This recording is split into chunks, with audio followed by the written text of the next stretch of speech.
এই দেখেন এই জায়গায় ভোটার আইডি কার্ডের অভাব নাই। কোথা থেকে আসছে, কিভাবে আসছে, কে ফালায় ছুঁয়ে গেছে কোনো নাই।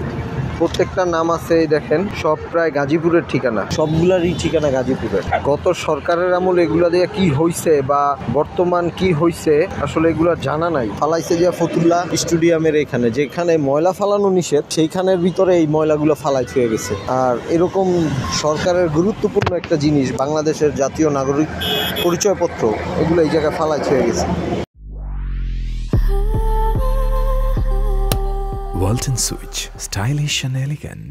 আসলে গতকাল অফিস সময়ের পরে আমি চলে যাওয়ার পর আমার সদর অফিসার নারায়ণগঞ্জ তিনি আমাকে জানান যে একজন সাংবাদিক তাকে ফোন করেছেন ফতুল্লা স্টেডিয়ামে বাগারে প্রায় আনুমানিক 4,000-4,000-এর মতো আইডি কার্ড, প্লাস্টিক যেটা আইডি কার্ড পাওয়া গেছে।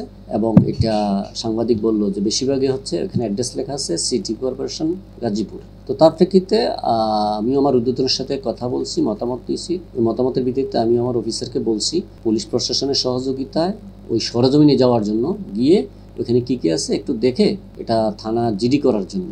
তো সেই মোতাবেক আমার সদর অফিসার নারায়ণগঞ্জ ওসি সাহেবের সহযোগিতায় সরজমিনে গিয়ে ওইখানে গিয়ে দেখেন যে প্রায় 4,000 মতো আইডি কার্ড, প্লাস্টিক এবং কিছু আনুষঙ্গিক দ্রব্যাদি পাওয়া গেছে। এটা গাজীপুর জেলা। তো এগুলা জিডি করার পরে তার পরবর্তীতে পুলিশের সহযোগিতায় আমাদের নারায়ণগঞ্জ জেলা অফিসে, সদর অফিসে এটা সংরক্ষণ করা হয়েছে।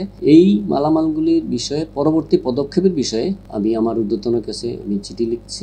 যখন যেই নির্দেশনা পাবো পরবর্তীতে ওই অ্যাকশনে যাব।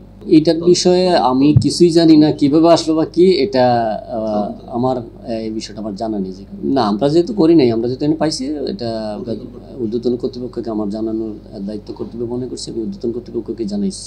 গতকাল সন্ধ্যার দিকে আমাকে পক্ষ একজন ফোন দিয়েছিল, স্যার এখানে অনেকগুলো ন্যাশনাল আইডি কার্ড পড়ে আছে একটা ময়লা স্টিকের মধ্যে আমাদের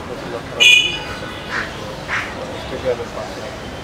ওইটা আসলে হওয়ার কথা মনে লাগছে, ফোন করা হয়। আমি এবং সাথে দিয়েছি। তো ঘটনা সত্যতা দেখলাম যে প্রায় 4,000-এর মতো ন্যাশনাল আইডি যেটা একটু বাম দিকে পারলে করা পড়ে আছে।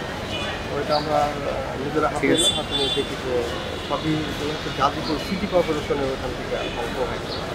ওখান থেকে এখানে আসার কথা আমরা করতে দেওয়ার চেষ্টা করলাম, কিন্তু আপনি পাওয়া যায় না। বা তারা যেন অফিস থেকে বা নিয়ে এখানে